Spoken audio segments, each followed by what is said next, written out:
Service pensioners Kuzhuppilly union 33ാമത് വാർഷിക പൊതുയോഗം Kuzhuppilly service സഹകരണ ബാങ്ക് ജൂബിലി ഹാളിൽ വെച്ച് നടന്നു.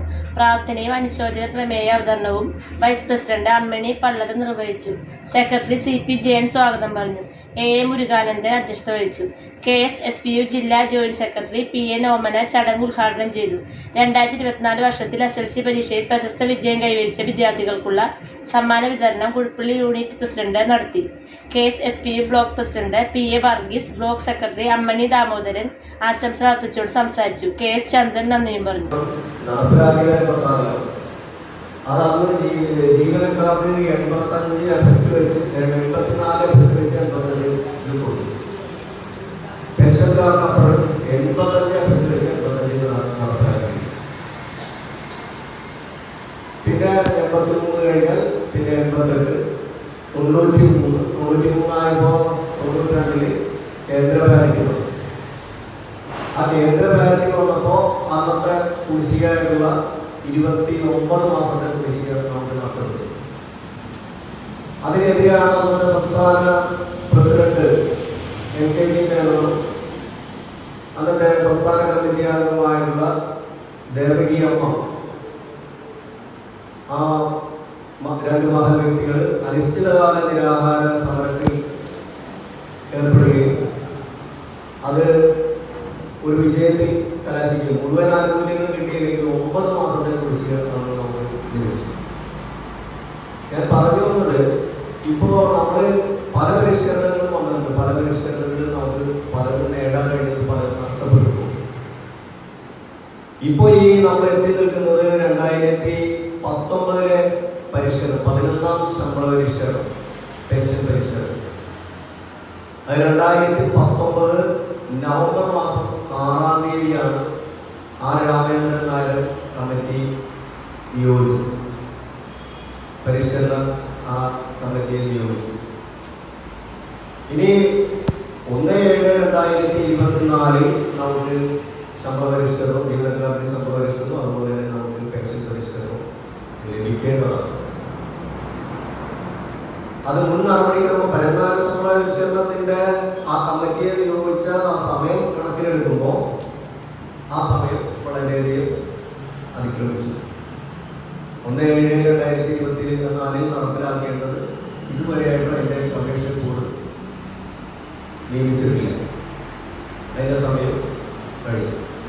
എന്തായാലും നമ്മൾ വളരെ നിരന്തരമായ പോരാട്ടങ്ങളുണ്ട്. അതായത് അങ്ങനെ 5 ആണ്ട് കൂടുമ്പോൾ 5 വർഷം കൂടുമ്പോൾ ഉള്ള ശമ്പള പരിഷ്കരണത്തോടൊപ്പം തന്നെ പെൻഷൻകാർക്ക് പെൻഷൻ പരിഷ്കരിച്ച് കിട്ടുക എന്നുള്ളത് വളരെ ശക്തമായ പല സമരങ്ങളിലൂടെയാണ് നമ്മുടെ പൂർവികരെല്ലാം വളരെയധികം ശക്തമായി സമരം ചെയ്തതോടുകൂടിയാണ് ആ ഒരു ആനുകൂല്യം പെൻഷൻകാർക്ക് ലഭിച്ചത്. പ്രിയപ്പെട്ട പെൻഷൻ സുഹൃത്തുക്കളെ, ശരിക്കും ഒരു പ്രസംഗം കേൾക്കാനുള്ള ഒരവസ്ഥയിലല്ല എല്ലാവരും. കാരണം ഉച്ചയൂണ് കഴിഞ്ഞ് ഒന്ന് മയങ്ങുന്ന ഒരു സമയമാണെങ്കിൽ മിക്കവാറും 60 പിന്നിട്ട് ഒരു 75 അടുത്തുള്ള ആളുകളാണ്. അപ്പം എനിക്ക് ആദ്യമായി പറയാനുള്ളത്, നമ്മളെപ്പോഴും ഒരു സമ്മേളനം വയ്ക്കുമ്പോൾ അത് രാവിലെ ആയാലും കുറച്ചുകൂടി നന്നായിരിക്കുന്നു. കാരണം അല്ലെ, നമുക്ക് ഞാനടക്കാം നമ്മൾ ചോറുകൊണ്ട് കഴിഞ്ഞിട്ട് നേരം ഓർമ്മയിലിരിക്കുന്നു, കിടക്കും. കിടന്ന് വായിച്ച് ആ ഒരു ശീലം പ്രായത്തിൻ്റെതായ ഒരു അവസ്ഥ വിശേഷത്തിൽ നമുക്കുണ്ടല്ലോ. അപ്പം സെക്രട്ടറി പറയണ്ടായി അടുത്ത പ്രാവശ്യം മുതൽ രാവിലെ വയ്ക്കുന്നത് കടന്നു മാത്രം. നമ്മുടെ യോഗത്തിൻ്റെ 33ാമത് യൂണിറ്റ് വാർഷിക കുഴുപ്പള്ളി യൂണിറ്റിൻ്റെ 33ാമത് വാർഷിക സമ്മേളനത്തിൻ്റെ അധ്യക്ഷതയിലിരിക്കുന്ന ശ്രീ KM മുല്ലാദ്, ബ്ലോക്കിൻ്റെ president Shri PA Varghese, block secretary Shrimati Ammani Damodaran, യൂണിറ്റിൻ്റെ സെക്രട്ടറി ശ്രീ CP ജയൻ, ഈ യോഗത്തിൻ്റെ ഭരണാധികാരിയായി എത്തിയിരിക്കുന്ന ML അനുജൻ, ഈ യോഗത്തിനെ കൂടുതൽ അർപ്പിക്കുന്ന ശ്രീ KS ചന്ദ്രൻ, ഇവിടെ നല്ല രീതിയിൽ ഒരു പ്രാർത്ഥനാ ഗാനം ആലപിച്ച ശ്രീമതി അംബിക രവി, അനുശോചന പ്രമേയ അവതരണം നടത്തിയ ശ്രീമതി അമ്മണി പള്ളത്ത്, അതിനേക്കാളുപരിയായി ഈ സമയത്തും 3:30 നല്ല പുറത്തൊക്കെ വെള്ളി വീഴുന്ന സമയമാണ്. ഈ സമയത്തും ഇത്രയും സന്തോഷത്തോടെ ഈ വേദിയെ ധന്യമാക്കിയ എൻ്റെ പ്രിയപ്പെട്ട പെൻഷൻ സുഹൃത്തുക്കളെ, അതൊന്നും പറയില്ല കേട്ടോ. കുറച്ച് സമയം ശ്രദ്ധിച്ചിരുന്നാൽ മതി. കാരണം അതും പറയാൻ ഇടയില്ല. കാരണം എന്താണെന്ന് വെച്ചാൽ നമ്മുടെ അധ്യക്ഷൻ എൻ്റെ മനസ്സിൽ നമ്മുടെ പെൻഷനെ കുറിച്ച് നമ്മുടെ ക്ഷാമാശ്വാസം, ക്ഷാമബത്ത, നമ്മുടെ മെഡിസെപ്പ്, അതുപോലെ തന്നെ അതിനെ കുറിച്ച് എല്ലാം ഒന്ന് പ്രതിപാദിച്ച് പോകണമെന്ന് വിചാരിച്ചു. പക്ഷെ എൻ്റെ ജോലി വളരെ കുറച്ചാക്കിക്കൊണ്ട് അധ്യക്ഷൻ മിക്കവാറും കാര്യങ്ങളെ അതുമായി ബന്ധപ്പെട്ട് സംസാരിച്ച് കഴിഞ്ഞിരിക്കുകയാണ്. അപ്പം അതിന് ഒന്നും വരാത്ത ഒരു കാര്യം മാത്രം ഞാൻ ഒന്ന് ശ്രദ്ധയിൽപ്പെടുത്താൻ വേണ്ടി മാത്രം ഞാൻ ആഗ്രഹിക്കുകയാണ്. ആദ്യം എനിക്ക് പറയാൻ ഈ ഒരു റിപ്പോർട്ടിനെ കുറിച്ചാണ്. ശരിക്കും നമ്മൾ റിപ്പോർട്ട് തയ്യാറാക്കുമ്പോൾ ഈ കഴിഞ്ഞ വർഷം ഞാൻ പറവൂർ സെൻട്രൽ ബ്ലോക്കിന്റെ സെക്രട്ടറിയും കൂടിയാണ്. 44ാമത്തെ വർഷമായി പറവൂർ സെൻട്രൽ ബ്ലോക്ക്, പറവൂർ 2 ബ്ലോക്കുണ്ട്. പറവൂർ ബ്ലോക്ക് ചിദംബരം സാറും പറവൂർ സെൻട്രൽ ബ്ലോക്കിന്റെ സെക്രട്ടറിയായി ഞാനും പ്രവർത്തിച്ചു വരികയാണ്. മിക്കവാറും 18ഓളം പ്രോഗ്രാമുകൾ നമ്മുടെ ജില്ലാ തലത്തിലും യൂണിറ്റ് തലത്തിലും അതുപോലെ തന്നെ ബ്ലോക്ക് തലത്തിലും നമ്മൾ വളരെ ഭംഗിയായി മറ്റുള്ള വർഷങ്ങളെക്കാൾ വ്യത്യസ്തമായി ഒത്തിരി പ്രോഗ്രാമുകൾ വളരെ സർക്കാരിന്റെ കണ്ണു തുറപ്പിക്കുന്ന രീതിയിൽ ധർമ്മയും പ്രതിഷേധങ്ങളുമായി നടത്തിയ ഒരു വർഷമാണ് 2024. കാരണം നമുക്കറിയാം, നമ്മുടെ പെൻഷൻ പരിഷ്കരണവുമായി ബന്ധപ്പെട്ട് നമുക്ക് 2021 ഓർഡർ വന്നു. 4 തവണകളായി നമ്മുടെ കുടിശ്ശിക തരാമെന്ന് പറഞ്ഞു. 2 ദിവസം പറഞ്ഞതുപോലെ ഏപ്രിൽ മെയ് മാസങ്ങളിൽ പെൻഷൻ പരിഷ്കരണം കുടിശ്ശികയും ക്ഷാമാശ്വാസ കുടിശ്ശികയും നമുക്ക് 2021 ഏപ്രിൽ മെയ് മാസത്തിൽ നമ്മുടെ കൈകളിൽ അല്ലെ നമ്മൾ വളരെ സന്തോഷത്തോടെ ഏറ്റുവാങ്ങി. 3ാമത്തെയും 4ാമത്തെയും ശമ്പള പെൻഷൻ പരിഷ്കരണവും ക്ഷാമാശ്വാസ കുടിശ്ശികയും ഒരു തവണയും ബാക്കി നിൽക്കുന്ന അവസരത്തിൽ ആ വർഷം തന്നെയാണ് 2021 ഡിസംബറിൽ നമ്മൾ ആദ്യത്തെ പ്രക്ഷോഭവുമായി സംസ്ഥാന തലത്തിൽ നമ്മൾ ആ 4ാമത്തെ ഗഡു കിട്ടാൻ കിട്ടാതായ ആ വർഷം തന്നെ 2021 ഡിസംബറിൽ നമ്മൾ നമ്മുടെ പ്രക്ഷോഭങ്ങളുമായി മുന്നിട്ട് ഇറങ്ങി. അതോടനുബന്ധിച്ച് നടത്തിയ ഒത്തിരി പ്രോഗ്രാമുകളുടെ ഒരു ആകെ കൈമുതലാണ് 2024 വർഷം. പക്ഷേ ഈ റിപ്പോർട്ടിലേക്ക് ഞാൻ നോക്കിയിട്ട് വളരെ സമയം കുറവുകൊണ്ടാണെന്ന് അറിയില്ല. കുറച്ചുകൂടി നമുക്ക് ഓരോ പ്രവർത്തനങ്ങളുടെയും റിപ്പോർട്ടുകൾ അതാത് സമയം നമ്മൾ രേഖപ്പെടുത്തിക്കൊണ്ട് അത് കുറച്ചുകൂടി കാര്യങ്ങൾ ഉൾപ്പെടുത്തുമ്പോൾ അത് കുറച്ചുകൂടി മികവുണ്ടാകും. ഞാൻ നോക്കിക്കൊണ്ടിരുന്ന വനിതാ കൺവെൻഷനെ കുറിച്ചൊന്നും കാണുന്നില്ല, അത് എല്ലാ വയോജന ദിനത്തെ കുറിച്ച് കാണുന്നത്, എല്ലാം എല്ലാ യൂണിറ്റുകളും ബ്ലോക്കുകളും വളരെ വിശദമായി വളരെ സമഗ്രമായി നമ്മൾ പ്രാവർത്തികമാക്കിയ കാര്യങ്ങളാണ്. എന്തായാലും നമുക്ക് ആ ഒരു സമയക്കുറവിന്റെ കാരണം കൊണ്ടാകും റിപ്പോർട്ട് ചുരുങ്ങിപ്പോയത്. ഞാനൊന്ന് സൂചിപ്പിച്ചു തന്നെ മാത്രം. കൊച്ചി നഗരത്തിൽ സമാഗതമാകുമ്പോൾ നമുക്ക് ഏറെ അഭിമാനിക്കാം. കാരണം 3ാമത്തെ തവണയാണ് നമ്മുടെ സംസ്ഥാന സമ്മേളനം കൊച്ചി നഗരത്തെ തേടിയെത്തുന്നത്.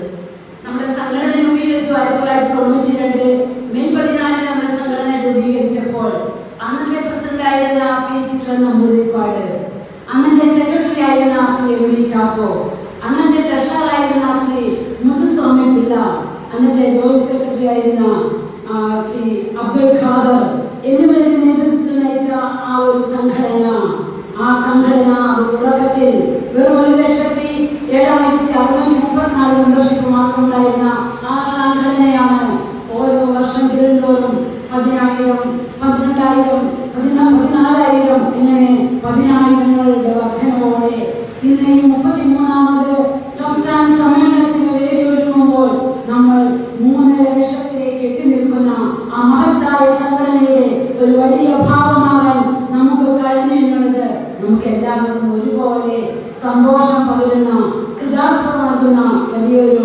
പ്രസ്ഥാനമാണ്. ലോകത്തിലെ ഈ സമ്മേളനം ഉദ്ഘാടനം ചെയ്ത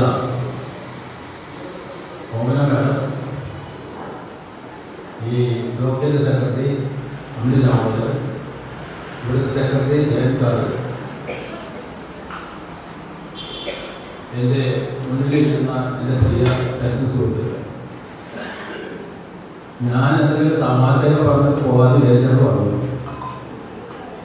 പ്രത്യേകിച്ച് വയസ്സനാണ് എന്ന് ജയസാറ് പറയുകയും ചെയ്തു. അപ്പോൾ എനിക്കത് കുറച്ച് അഡ്വാൻറ്റേജായി വയസ്സനായിരുന്നു. പക്ഷേ എന്നേലും വയസ്സന്മാരെ എവിടെയിൽപ്പെട്ടു, എന്നേലും ഒരുപാട് വയസ്സായിട്ടുള്ള എവിടെയിൽപ്പെട്ടു. അവരോട് പറയുന്നില്ല, അതെന്നെ കളിയാക്കിയതാണ് വയസ്സെന്നവൻ. ആ വയസ്സനാണോ? ആണ്, വയസ്സനാണ്. ഇവിടെ ഞാൻ ഏതാണ്ട് ഒരു 15-16 കൊല്ലം മുമ്പായിട്ട് വരെ വന്നിരുന്നതാണ്. അത് മതി ഇങ്ങോട്ട്. ഈ ഹാളിൻ്റെ ഒരു മുക്കാലറ്റം വരെയുള്ള സ്ട്രെങ്ത് അന്ന് ഉണ്ടായിരുന്നു. 65-70 പേരൊക്കെ ഉണ്ടാവും. പക്ഷേ ഇപ്പം എന്തുകൊണ്ടോ അതിലേക്ക് പോകണം. അന്ന് ഒരു ബാബു സാർ ഉണ്ടായിരുന്നു, പ്രസിഡന്റായിരുന്നു. അദ്ദേഹം മരിച്ചുപോയി. പിന്നെ ഉണ്ടായിരുന്നത് ഏരിയ സാറാണ്, അദ്ദേഹം ഇപ്പോൾ ആലുവയിലാണ്. ഇതൊരു ശശി സാറുണ്ടായിരുന്നു, അദ്ദേഹം മരിച്ചുപോയി. പിന്നെ ഞാൻ പണ്ട് കാണുമ്പോൾ 2-3 സാറുമാരെ കേട്ടു. ബാക്കിയുള്ളവരൊക്കെ പുതിയതായിട്ട് വന്നവരായിരിക്കാം, അതല്ലെങ്കിൽ അവർ നേരത്തെ വരാതിരുന്നവരായിരിക്കാം. എന്തുകൊണ്ടും സ്ട്രെങ്ത് കുറയുന്നത് നമ്മുടെ ശരീരത്തിന് ക്ഷീണം വളരെയാണ്. നമ്മൾ വെറുതെ അല്ല, 19 കൊല്ലം 35 കൊല്ലം സർവീസ് ചെയ്തു, വളരെ കഷ്ടപ്പെട്ട്. അതിൻ്റെ ഒരു പെൻഷൻ കൊണ്ടാണ് നമ്മൾ ജീവിച്ചു പോയത്. ഇവിടെ ഒരു 60-70% നിസ്സാര പെൻഷൻ കൊണ്ടാണ് ജീവിച്ചത്. അതായത് 12,500 മുതൽ 15,000, 15,000, 20,000, 25,000 വലിയ പെൻഷൻ മേടിക്കുന്ന ആളുകൾ, 80 രൂപ 1 ലക്ഷം രൂപ മേടിക്കുന്ന ആളുകൾ വെറും ഒരു 10-15% ഉണ്ടാവും. അപ്പോൾ ആ നിലവാരം വെച്ച് നോക്കുകയാണെങ്കിൽ നമ്മളെല്ലാവരും കൂടി സമരം ചെയ്തു. നമ്മൾ സർക്കാരിനെ ശ്രദ്ധയിൽ കൊണ്ടുവന്നും ആനുകൂല്യങ്ങൾ നേടിയെടുക്കാനുള്ള ശ്രമം നടത്തേണ്ടതായിട്ടുണ്ട്. അല്ലെങ്കിൽ ഇത് മുന്നോട്ട് പോകില്ല. എനിക്ക് പറയാനുള്ളത് 1956 കേരളം ഉണ്ടായത്. 1957 വരെ ഇലക്ഷൻ നടന്നു. EMS നമ്പൂതിരിപ്പാട് മുഖ്യമന്ത്രിയായിട്ട് അധികാരത്തിൽ കയറി. ശമ്പള പരിഷ്കരണം കാര്യങ്ങളൊന്നും നടത്തുന്നതിന് മുമ്പായിട്ട് 1959 ആ മന്ത്രിസഭ ചവിട്ടി കൊണ്ടാക്കി വിമോചന സമരം. ഞാനൊക്കെ അന്ന് 3ാം ക്ലാസ് 4ാം ക്ലാസ്സിൽ പഠിക്കുന്ന സമയം അവിടെ നിന്ന് ഓടി സ്കൂളിൽ. പിന്നെ രണ്ടാമത് വേറെ സ്കൂളിൽ പോയി ചോറാണ് പഠിച്ചത്. പിന്നെ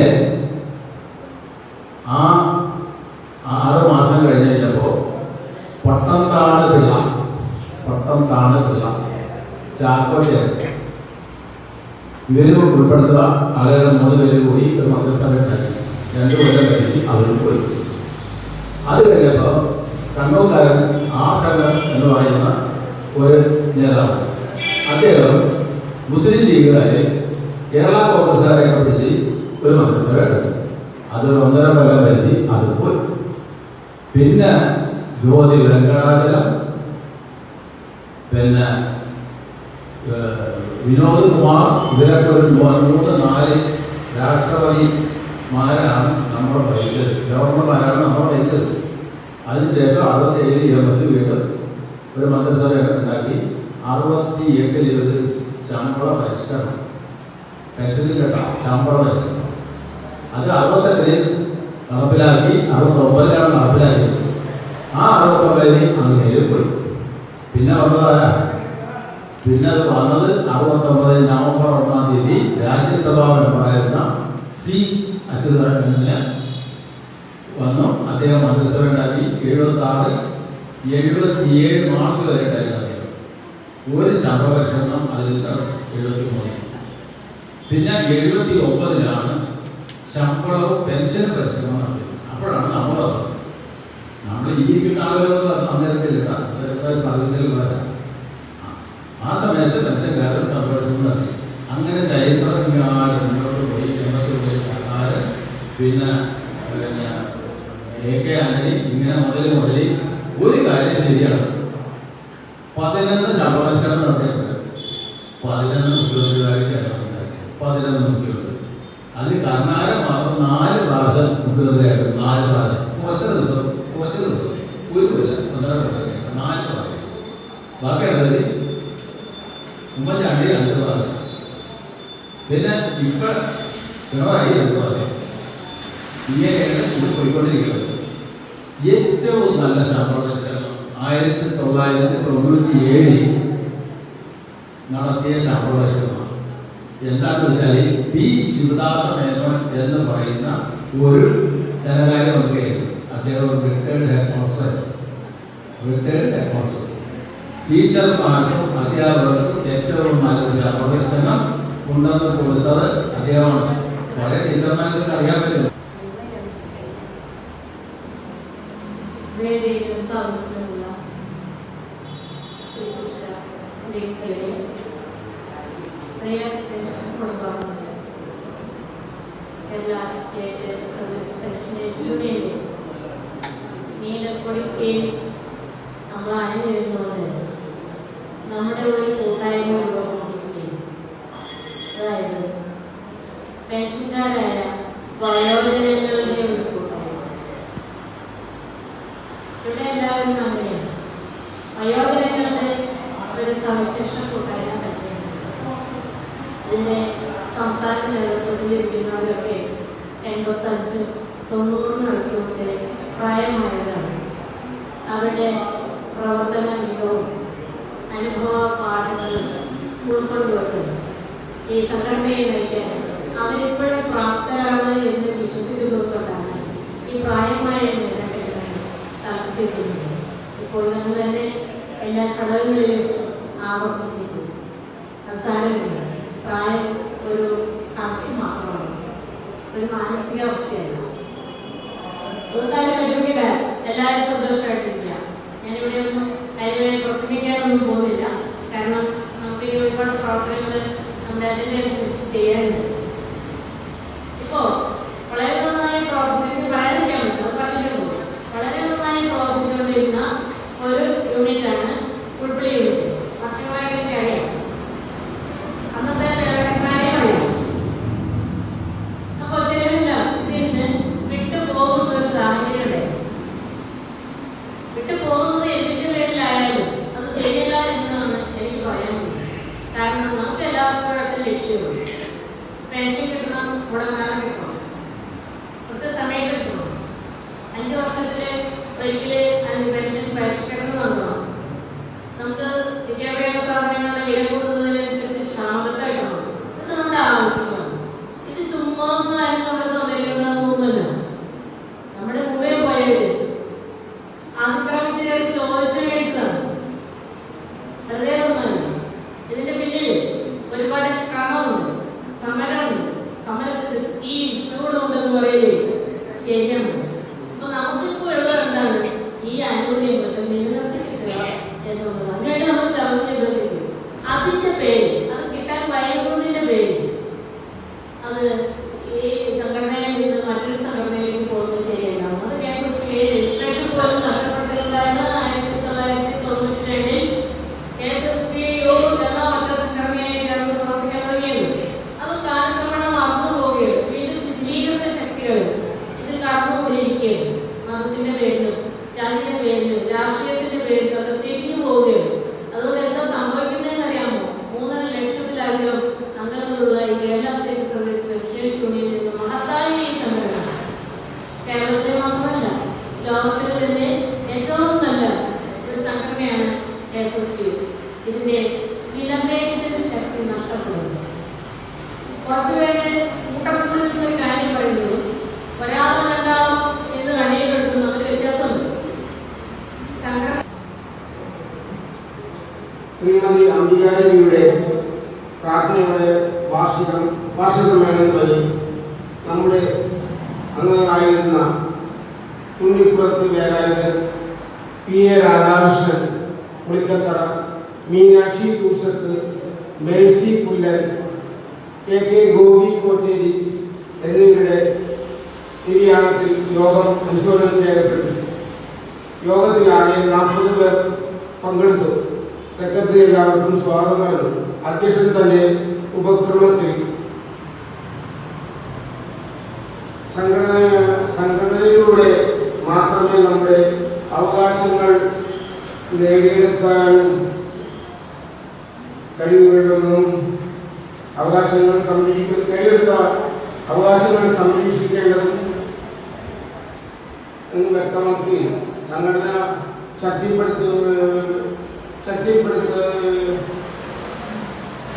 ശക്തിപ്പെടുത്തേണ്ടത് അനിവാര്യമാണ്. 1992 സംഘടന രൂപീകരണം മുതലുള്ള ഐതിഹാസിക സമരത്തിലൂടെ നേടിയെടുത്ത പെൻഷൻ പരിഷ്കരണം, DR പരിഷ്കരണം, മെഡിസർ തുടങ്ങിയ ആനുകൂല്യങ്ങളെ കുറിച്ച് ഉദ്ഘാടകനായ ശ്രീ CK ഗിരി പ്രതിപാദിക്കുകയുണ്ടായി. അതിനുശേഷം ശ്രീ PA വർഗീസ് ആശംസകൾ സംസാരിക്കും. തന്റെ ആശംസാ പ്രസംഗത്തിൽ ഇപ്പോൾ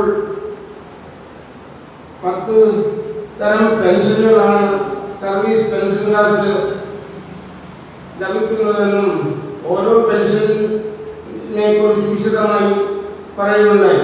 അടുത്തതായി ശ്രീമതി അമ്മണി ദാമോദരൻ തന്റെ ആശംസാ പ്രസംഗത്തിൽ തങ്ങളുടെ പ്രായമായ അംഗങ്ങളെ സംഘടനയോട് ചേർത്ത് തരുന്നതെന്നും അവരുടെ ആവശ്യങ്ങളറിഞ്ഞ് സംഘടന പ്രവർത്തിക്കേണ്ടതിന്റെ കാര്യം എടുത്തു പറഞ്ഞു. വിദ്യാഭ്യാസ അവാർഡ് പ്രിന്റ് ചെയ്തപ്പോൾ ചെറിയ മിസ്റ്റേക്കാണ് സംഭവിച്ചത്. അത് ടീച്ചർ എന്നെ തിരിച്ചു വെച്ചിട്ടുണ്ട്. അതുകൊണ്ട് ഞാനാണ് പറയുന്നത് ഇടറാമോടും ജമ്പറിയോടാണ് ക്ഷമിക്കാനുള്ള അഭ്യർത്ഥിക്കുന്നത്. എല്ലാവരോടും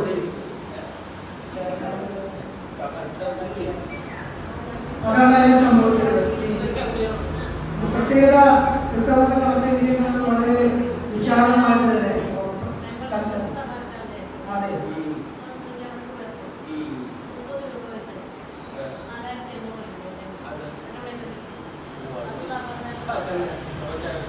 അല്ല, നമ്മൾ പുറത്തോളം ശരി തന്നെയാണ്. പ്രിന്റ് ചെയ്ത് കൊടുക്കുക. കണക്കിനെ സംബന്ധിക്കുന്ന പേരുകൾ അതുപോലെ നാൾ വഴി ഒക്കെ കൃത്യമായിട്ട് രേഖപ്പെടുത്തിയത് ആ സംഭവിച്ച ഉത്തരം പറയുന്നത് യഥാർത്ഥമല്ല. ഇപ്പോഴും നമ്മളൊരു സംഘടനയാണ്. ചെറിയ ഒരു വ്യത്യാസം വരാൻ പാടില്ലാത്തതാണ് എന്നത് മാത്രമാണ് സൂചിപ്പിക്കുന്നത്. എല്ലാ രേഖകളും തന്നെ കർഷകർ നമ്മുടെ മുമ്പായി ആവശ്യപ്പെട്ട രേഖകളല്ല, ആവശ്യമായിട്ടുള്ള എല്ലാ രേഖകളും എല്ലാം ഞാൻ സഹപ്രവർത്തകനായ ശ്രീ തമ്പി എന്ന് കൃത്യമായി നോക്കിയിട്ടാണ് ഓഡിറ്റ് ചെയ്തത്. ഓഡിറ്റ് റിപ്പോർട്ടിന്റെ അടിസ്ഥാനത്തിൽ അംഗീകരിക്കണമെന്ന്